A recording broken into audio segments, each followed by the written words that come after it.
आज मेरे एक साथी ने सवाल खड़ा किया कि भारत का ये जातीय ढांचा टूट सकता है या नहीं टूट सकता, इसके क्या नुकसान हैं। मैंने जवाब दिया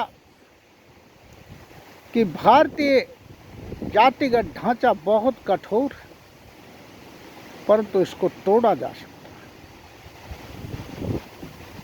है। इसका सबसे बड़ा नुकसान है कि ये राष्ट्र निर्माण में बाधक है और राष्ट्र को तोड़ने की शक्ति के रूप में उभर रहा। दूसरा इसका नुकसान है कि ये मानवता के विरुद्ध है, इंसानियत के धर्म के विरुद्ध है। अब आप सोचिए, कोई व्यक्ति अपने आप को जन्म से श्रेष्ठ और ऊंचा माने और दूसरे को नीचा और निकृष्ट माने, तो मानो ये अधर्म है और ये इस प्रकार एक घमंड पैदा करता है और हिंसक प्रवृत्ति को बढ़ाता है।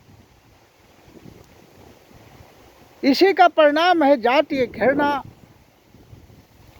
और यदा कदा जो हम देखते हैं,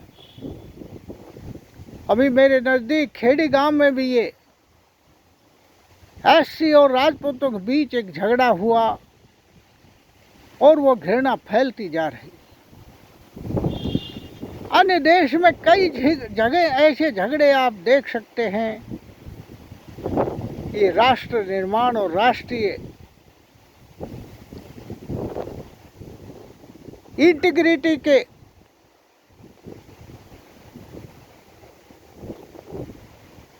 प्रक्रिया में बाधक है। परंतु इस ढांचे को हम कैसे तोड़ें, इससे पहले ये हमें समझना होगा कि ये ढांचा खड़ा कैसे किया गया और ये जो राष्ट्रीय घृणा और राष्ट्र घृणा कैसे फैल रही, जातिवादी घृणा और जातिवादी हिंसा क्यों फैल रही है। इसमें हमें इतिहास को में जाना होगा। हजारों साल पहले हमारे समाज में एक व्यवस्था बनाई गई और व्यवस्था बनाने वाले लोगों ने अपने आप को सर्वश्रेष्ठ घोषित किया। वो ब्राह्मण जाति के कहलाते हैं। कुछ लोगों को लड़ने का अधिकार, राज करने का अधिकार दिया, वो क्षत्रिय कहलाए, और कुछ लोगों को धन दौलत और संपत्ति अर्जन करने का अधिकार दिया और उन लोगों द्वारा उपरोक्त दोनों वर्णों क्षत्रिय और ब्राह्मण के पालन पोषण की व्यवस्था का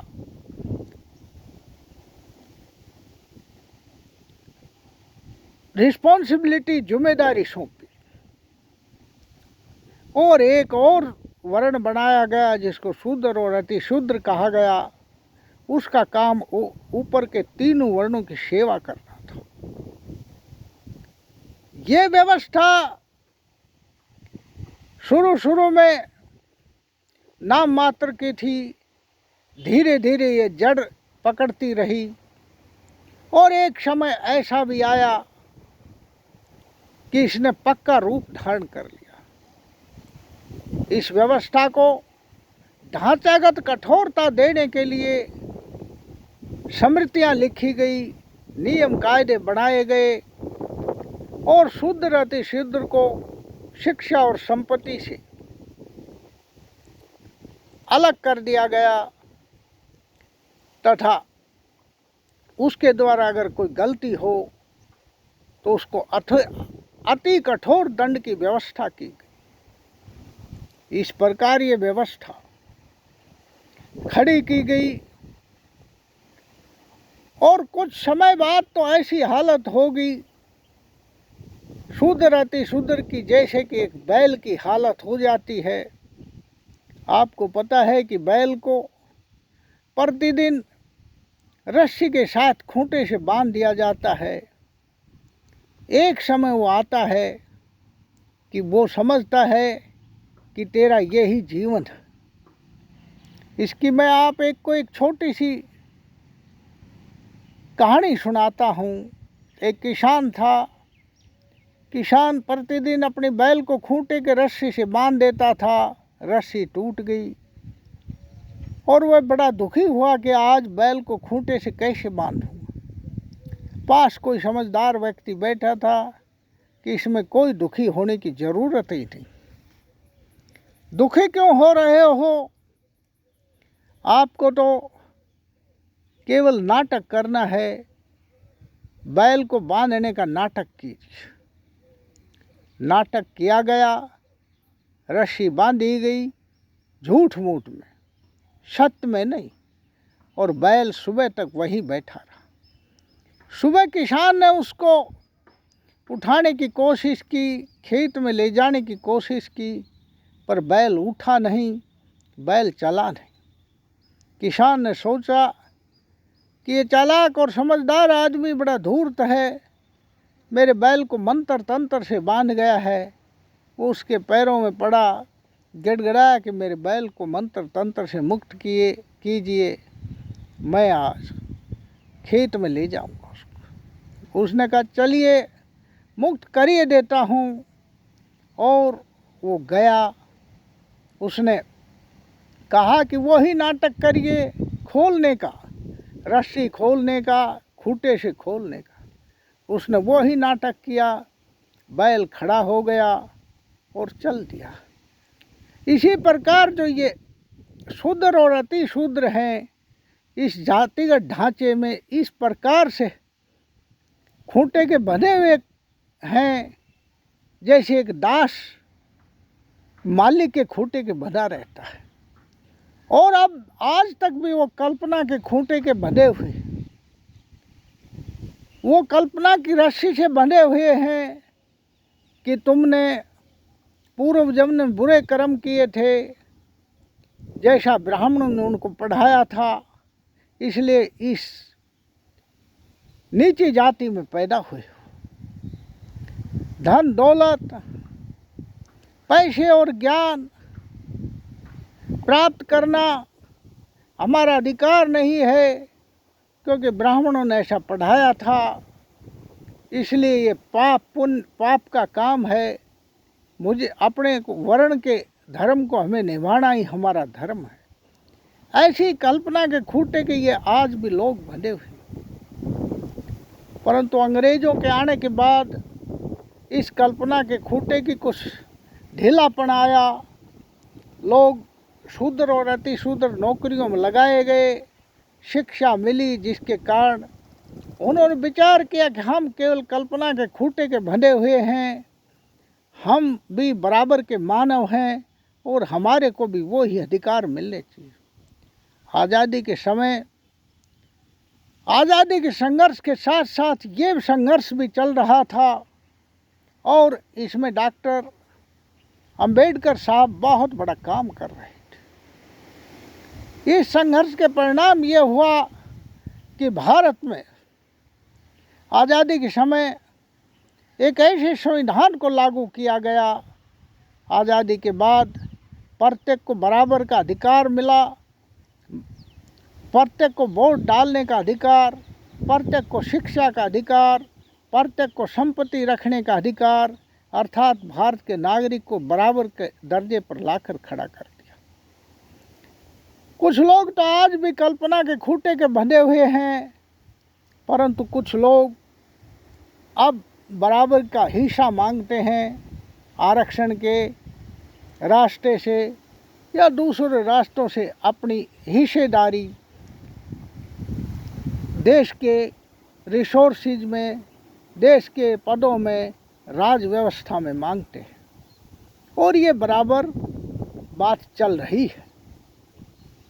अब परिणाम ये है कि जिन लोगों ने अपने को श्रेष्ठ माना था, अपने को सबसे बड़ा माना था और जो सदियों तक राज करते रहे थे, उनके दिमाग के अंदर अब एक घृणा भर गई है उन लोगों के प्रति जिनको उन्होंने बहुत छोटा और ओछा कर दिया था, अर्थात मानव से, पशु से भी निकृष्ट माना था और मानव को मानव नहीं समझते थे। अब उस घृणा का परिणाम है कि कहीं कहीं हिंसक झड़पें और जातीय घृणा उभर कर आती है और धीरे धीरे पूरे देश में ये घृणा फैलती जा रही है। अब इसका परिणाम क्या है? क्योंकि नेशनल इंटीग्रिटी की हम बात करते हैं, राष्ट्रीय अखंडता की हम बात करते हैं। राष्ट्रीय अखंडता तो जब होगी जब हिंदुस्तान का, भारत का प्रत्येक नागरिक बराबर माना जाए और बराबर संविधान की दृष्टि में नहीं, प्रत्येक नागरिक एक दूसरे को बराबर माने, एक दूसरे की इज्जत करे, न कोई ओछा माने न कोई छोटा माने, तभी तो भारत एक रूपता की स्थिति में आएगा। इसके लिए दो ही रास्ते हैं। एक रास्ता है कि जो जातियां पददलित हैं, जिनको सताया गया है और जो नीचे रखी गई थी, वो इकट्ठी हों, क्योंकि राज सत्ता पर कब्जा करें और अपने अधिकार प्राप्त करें। ये रास्ता सही रास्ता भी नहीं है। इस कोशिश का क्या परिणाम होगा कि जिन जातियों ने अपने आप को श्रेष्ठ माना है, उनसे क्लैशेज होंगे, उनसे झगड़े होंगे, उनसे लड़ाई होगी और जब हम सत्ता में आएंगे तो हिंसा को साथ लेके आएंगे और हिंसक मेंटेलिटी के साथ सत्ता में बैठेंगे, जिसके परिणाम क्या होगा कि शूद्र अति शूद्र भी अगर हिंसक प्रवृत्ति के साथ सत्ता में बैठेंगे तो हिंसक प्रवृत्ति हिंसा को बढ़ा देगी, वो राष्ट्रीय अखंडता को बढ़ा नहीं देगी। एक रास्ता दूसरा भी है, प्रेम का रास्ता है और ये नौजवान इस रास्ते को अपना सकते हैं। वो रास्ता है कि राज तो नफरी से लिया जाएगा और वो स्वाभाविक रूप से उन लोगों को मिलेगा जो ज़्यादा होंगे, अधिक संख्या में होंगे प्रजातंत्र में। वो शिक्षा के साथ जागृति आएगी और अपने आप राज में अच्छे लोग चुने जाएंगे और बढ़िया लोग चुने जाएंगे और राज की व्यवस्था में पहुंच जाएं। परंतु नौजवान एक रास्ता अपना सकते हैं, वह है अंतर्जातीय विवाह। इस जातिगत ढांचे को तब ही तोड़ा जा सकता है जब इन जातियों के अंदर रोटी बेटी का आपसी संबंध हो। रोटी का संबंध तो लगभग अब होने लगा है, परंतु बेटियों का संबंध भी होगा।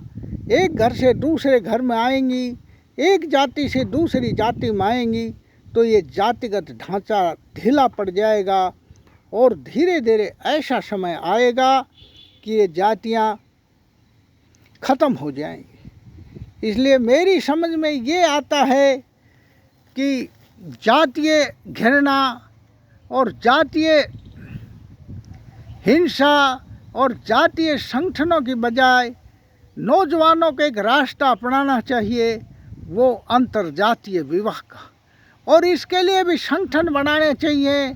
इसके लिए ताकतवर होकर उन रूढ़िवादी लोगों के खिलाफ एक ताकत उभार कर अपनी बात को मनाना चाहिए।